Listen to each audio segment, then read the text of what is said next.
Are you unsure if you're contributing enough to your 401k to retire comfortably? Hello everyone, Andy Tanner here, and today we're going to talk about 401ks, what they are and how much you should contribute to your 401k. Let's dive in. A lot of people have 401ks, and the reality is very few know how they work. And so by learning the ins and outs of the 401k system, you'll absolutely have a better understanding of what retirement is and why most people think using their 401k strategically will help them build wealth. But what you're going to find out in this video that the answer might be zero depending on who you are. So let's talk a little bit about how much a person should contribute to their 401k. And in today's video, I'll explain what a 401k really is, how it works, and I'll give you my strong opinion on how much people should be contributing. And then I'll share some tips and strategies to make the most of your retirement goals and reach them faster. So what is a 401k? Well, it depends on who you ask. If you ask the average worker, they'll say a 401k is a retirement plan. It's an account where they put money. If you ask corporation, it's an incentive to hire people, and it's a magnet to bring in workers to work for them. If you ask for the government, it's simply a tax law, Section 401k. And if you ask Wall Street, it's the most glorious money maker that they've really come across in many, many years. So what is a 401k? Well, it depends on who you are. Many people know that I've been a vocal critic of 401ks because a 401k was never designed. There was never a group of smart men and women that got together and said, let's build a real quality plan for workers. As a matter of fact, a 401k was not designed. It evolved more like an organism that turned into a beast rather than precision engineering of a retirement machine. One of the issues with 401ks is that people don't recognize all of those players I mentioned. The government is a player, the employer is a player, and Wall Street is a player, and finally the worker is a player. So of these four players, we have to ask, where does the money go, and who are the biggest winners and who are the biggest losers? Well, by far, the biggest winner is Wall Street. They get to collect fees off 401ks that rarely outperform the market, and they take enormous amounts of money and enormous amounts of your compounding power to simply do what a person could do on their own anyway with no financial education. Warren Buffett, referring to Wall Street, said it this way, that the ultimate irony of the investment business is that an obstetrician will deliver babies better than the husband or wife. And if you take dentists as a whole, they'll fill teeth or remove teeth better than if the patients try to do it themselves. But in the investment world, somebody who believes in American business and seeks out the lowest way to participate in that business and does it consistently, well, they'll achieve results that exceed those of the professionals as a group. It's the only industry I can think of where the Wall Street folks, the professionals, subtract value from what the layman could do himself. That's a quote from Warren Buffett. The problem with 401ks is they steal your compounding power through something the late John Bogle, Vanguard founder, said, the principle of compounding costs. Oh, it might just look like 1% or 2% that they take in fees. But if you really understand compounding, you'll agree with Warren Buffett when he says those fees, those 1% in the world of compounding over your life, the word he uses is enormous. And the return on investment just isn't there to have such an enormous amount of your compounding power curtailed by the headwind of fees when they don't really do anything for you that you couldn't do yourself. To me, it's never made any sense. Now, someone's going to come to me, Dave Ramsey or Susie Orman, they're going to say, well, Andy, what about the employer match? Shouldn't I max out my contributions? Certainly on those channels, they are going to encourage someone to max this out because, well, look at this. I'm going to double my money if they match dollar per dollar. Well, I don't know how wise that really is. If you put on the perspective of a business, why do they offer 401k? It is a lure for human resource. In fact, if you look at Boeing, for example, in their labor dispute, the labor said, we want to get rid of 401ks and we want to go back to pensions because it's just a better plan to have a defined amount that's going to come than this contributing and matching the 401k. The workers know, they're not dumb. And so if you take the perspective of the employer, why do they replace pensions with 401ks if it's not healthy for their balance sheet. And what is the purpose of a 401k for a business? It's to lure an employee by saying, look, we got a dental plan, we got this, we got a 401k. It's to say, come work for us. Well, let me explain what a lure is. Bait is real food that conceals a hook.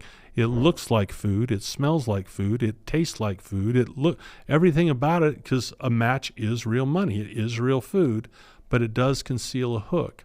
And a person has to understand the principle of compounding of, would you rather have $100 now and compound at a lower rate, or a penny now and compound at a higher rate? Anyone that knows the simple math of compounding would choose to start with less money and get a higher rate of return than to start with more money and get a lower rate of return, aka curtailed by fees. So you'll have to do that math on your own, because there's a likelihood in the people I've done the math with that actually the employer match is truly bait. It hooks people into a system where it is beneficial to the company, not the worker. Now, this is a profound, don't get me going on 401ks because we'll really go. I wrote the book on the topic.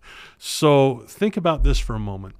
A financially educated person is going to understand the 6 basic numbers of a financial statement: income, expense, net income or cash flow, asset, liabilities, net worth. Before 401ks came along, we had pensions.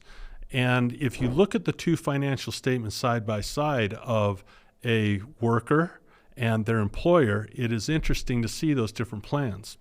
In a pension relationship, you'll see a huge liability called pensions in the liability column of the employer, and you'll see a massive expense called pensions that leaves that company every single month, whether an employer works there or not. So when an employer quits and receives a pension, this is why the Studebaker went out of business, the company went out of business. This is why Hostess declared bankruptcy. This is why United Airlines declared bankruptcy. This is why GM declared bankruptcy, because they had a long-term liability and a long-term expense that would pay people that no longer brought value as an employee because they'd retired. So Ted Benna in 1981, he was a benefits consultant working for a bank. And you can read more about it in my book, 401 Chaos, but he's the guy that used this tax law to leverage it as a 401k. It was never intended to do so. The 401k legislation was brought up in the Carter administration first. In tax proposal, there was an upstate congressman named Barbara Conable, who had some constituents at Xerox and Kodak that wanted a loophole. And Mr. Congressman Barnable hired a young staffer lawyer named Richard Stanger right out of Temple University, who wrote the 401k statute. It was less than 800 words. And you can hear my podcast interview with him where he says, we ran the numbers and they thought it would impact the federal tax implications were less than $1 million a year. So they had no idea it would take off and grow. And so Ted Benna instituted this 401k program at his firm. I've interviewed him 3 times, and now we have a 401k. Well, the lack of financial education was profound, because if you look at a 401k relationship side by side, the company financial statement and the worker financial statement, you can see that it no longer became a function of income, which is what you need to retire. It became a function of net worth. In other words, in the pension days, if you ask someone, hey, what's your pension? They give you a monthly figure. It never touched the asset column. There was no utility of the liability column either. It was simply a cash flow income statement. It was a function of the income statement, not the balance sheet.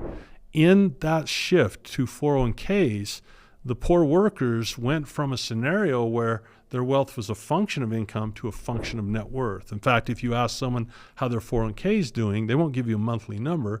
They'll give you a sum or a net worth type of number. This brings all the risk of the vicissitudes of the market to the worker. It doesn't shield them, where before the company had to deal with those risks and how to come up with that money for lifetime payment. Now the biggest problem people have is they look at that 401k balance and they say, my gosh, I'm not on schedule. I don't have enough. I have an hourglass now instead of a wellspring. And when you have an hourglass of money that will run out instead of a wellspring of a pension, that's a bad deal. So my feeling is that if you want to be an investor and entrepreneur, realize that 401ks are designed for employees to benefit corporations. And also realize that you really want a cash flow based system to retire. So the amount of money I would put into a 401k for me is absolutely zero. There's no reason for me to pay the headwind of fees to get the same result that other people would get. The match that they offer me is bait to get me to participate in a program that has a headwind of fees that I can do far better on my own. I have the ability in my own investing to do covered call writing, reinvest dividends right away, and have much more control over that if I have education. It's just a no-brainer that I would not want to give my money to Wall Street, who is simply after assets under management as their top priority. I want to manage my own assets. I can do better than they can with financial education.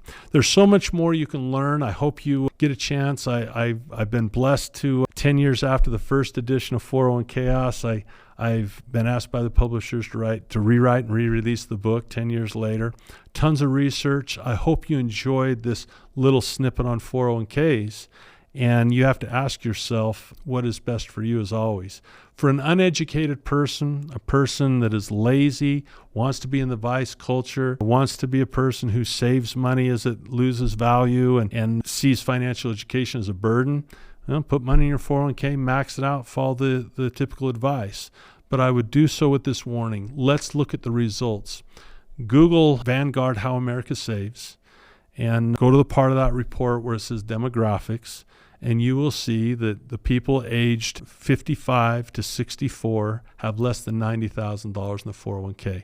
After 40 years of dutifully slicing off a piece and getting whatever match they got, they have less than $100,000 to last them in retirement, and they're staring at 30 years retirement phase. So if the median balance is $90,000, we could take two things. We could blame people, blame the victim. Oh, you didn't send enough of your money to Wall Street. You didn't increase their assets under management.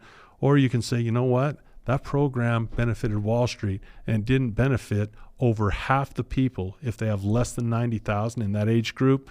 That is an absolute evidence of failure of a 40-year experiment that wasn't even designed to shoulder the burden of retirement in the first place.